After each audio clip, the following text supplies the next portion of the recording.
So there's so much to cover in medieval history, but there are a few major concepts and a couple important people that we want to specifically talk about. So, in this lecture, we're going to look at the most significant event that took place during the medieval ages for the medieval church, and this was the Great Schism, which is called the Filioque controversy. So let's go over what this is. The Filioque controversy, or the Great Schism, took place in 1054, but there is a lot of events leading up to it that led to this schism. There are precursor schisms that had took place. There's the Occasion schism that took place in 482 to 519. There's the Monothelite schism of 648 to 81. And then primarily there's the Photian schism of 869 to 880, where we actually get the whole Filioque controversy from. You see, Photius was the Patriarch of Constantinople, and as the Patriarch of Constantinople, during this time he was one of the major heads of the Greek Orthodox Church. He created an encyclical that reprimanded the Roman Western Church, or the Roman Catholic Church. In that encyclical, he talked about the intrusion of Roman missionaries into Bulgaria, which Bulgaria was primarily a Greek Orthodox influenced region. He talked about the fasting on Saturday in Lent. He talked about clerical celibacy. He talked about the refusal to recognize the validity of confirmation by Greek priests.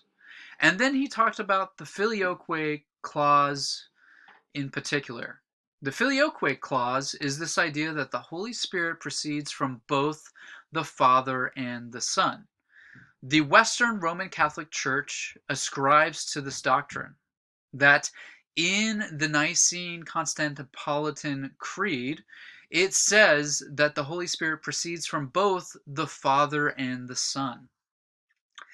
The Greek Orthodox Church does not recognize this doctrine. They believe that the Holy Spirit only proceeds from the Father.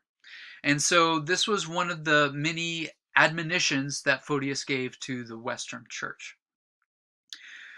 So the Greek Synod in 869 declared the Pope deposed and excommunicated by Photius. And then, likewise, the Latin Eighth Ecumenical Council, a synod in Constantinople in 869 to 70, excommunicated Photius. Now, there was a reconciliation of the schism that took place, but this is what led to what became the Filioque Great Schism of 1054 that permanently severed the Greek Orthodox Church from the Roman Catholic Church, which is why this event is so important. From 1054 forward, the Greek Orthodox Church and the Roman Catholic Church were separated and have never reconciled. So here's how this happened.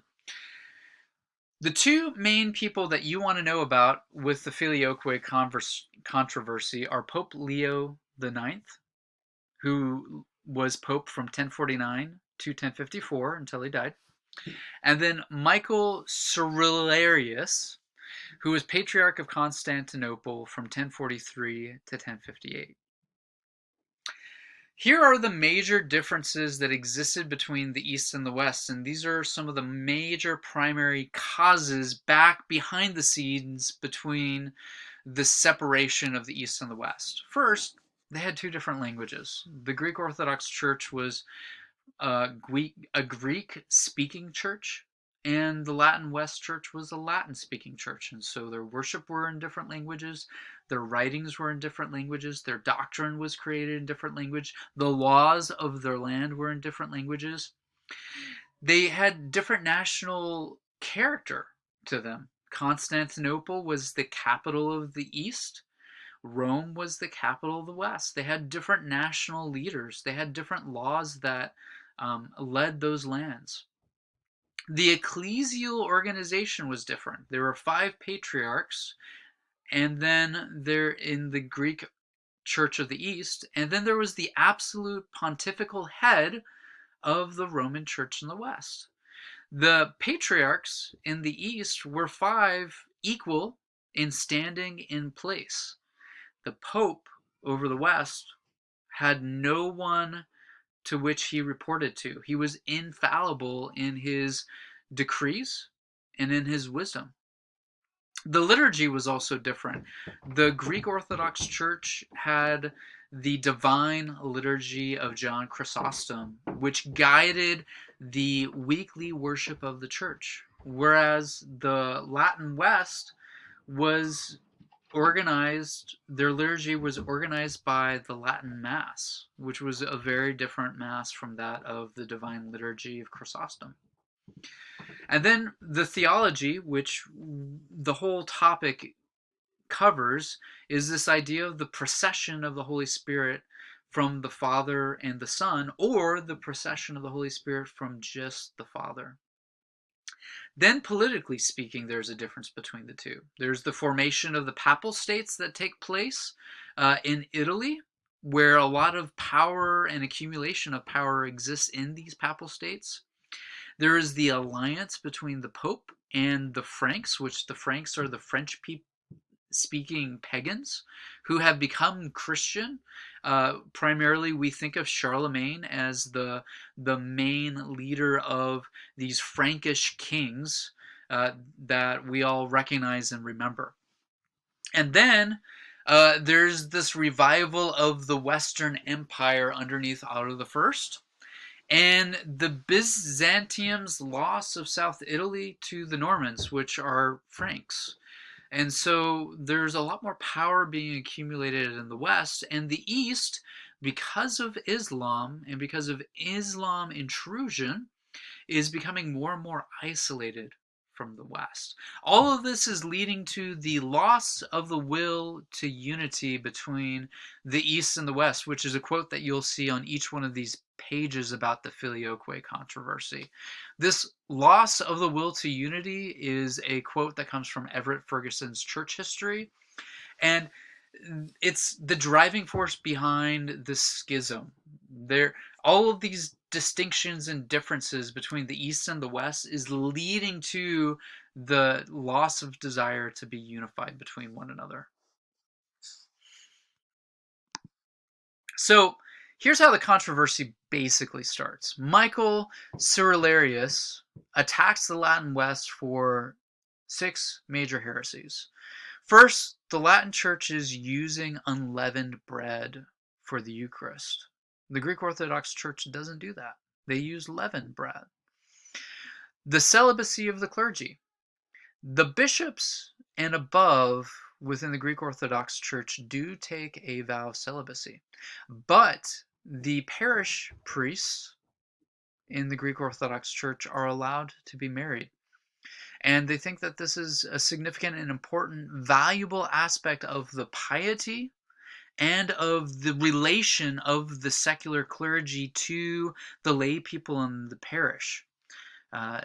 The Greek Orthodox priest having a marriage and having children allows him as secular clergy to relate better to the rest of his congregants. Then also, Jesus Christ is depicted as a lamb. Should be man because of incarnation. And so the Greek Orthodox Church prefers to depict Jesus Christ as a lamb. The Roman Catholic Church prefers to depict Jesus Christ as a man because of his incarnation. The lamb is to protect them from iconography of some sort. The Jesus Christ as a man lends itself towards iconography of some sort. Then the other thing is that they sang Hallelujah at Easter, but not during Lent. And the Greek Orthodox Church sees on Sunday, every single Sunday, as a sign of the resurrection and as a mini Easter that's taking place. So they sing the Hallelujah all through that season.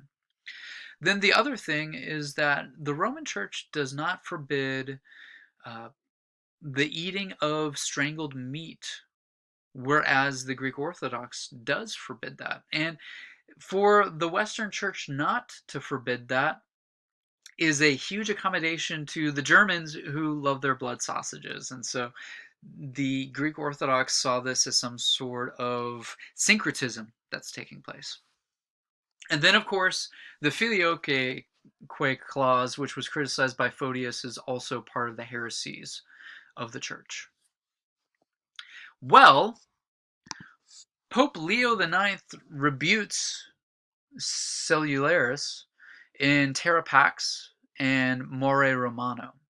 And here's the things that he says. He objects to the Greek Orthodox's clerical marriage.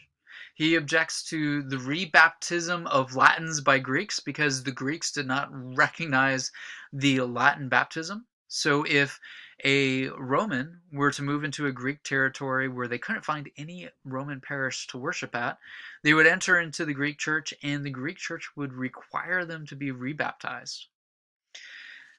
They objected to waiting until the 8th day for baptism. They objected to Cyrillarius's use of the ecumenical patriarchs. They objected to Constantinople's claim to authority over Alexandria and Antioch. The Roman Church thought that only Rome had authority over any of the other bishoprics, and the Roman Church saw itself as having authority over Alexandria and Antioch and Jerusalem and Constantinople. And of course, Constantinople saw itself as having authority over Alexandria and Antioch. So this was an issue of conflict between the two. There were claims also. They claimed that Rome was the mother church, according to Leo IX. They claimed that the separated churches are synagogues of Satan, and so the Greek Orthodox Church was actually a synagogue of Satan.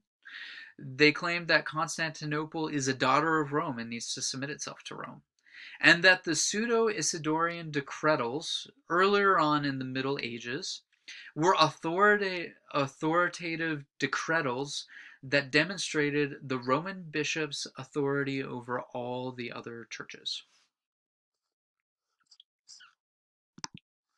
Well, Emperor Constantine made efforts to create reconciliation between Pope Leo IX and Cyrillarius.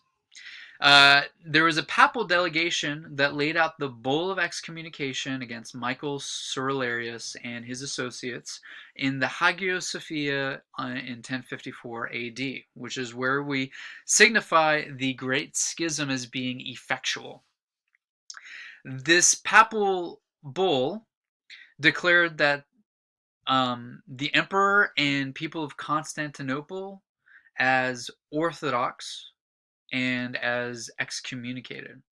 Michael Cyrillarius issued a counter-excommunication of the papal legates and the supporters, and the schism ultimately remained unhealed, although in 1965, Pope Paul VI and Patriarch Athenagoras canceled the excommunications of 1054 and now call one another separated brethren. This language of separated brethren also applies to all of those Protestant reformers and the ones who followed after them. So if you happen to be Protestant and Reformed, you are a separated brethren alongside the Greek Orthodox Church to the Roman Catholic Church. This schism has been in force ever since 1054, and it serves as the permanent separation between the Greek Orthodox and the Roman Catholic Church. This ends this lecture.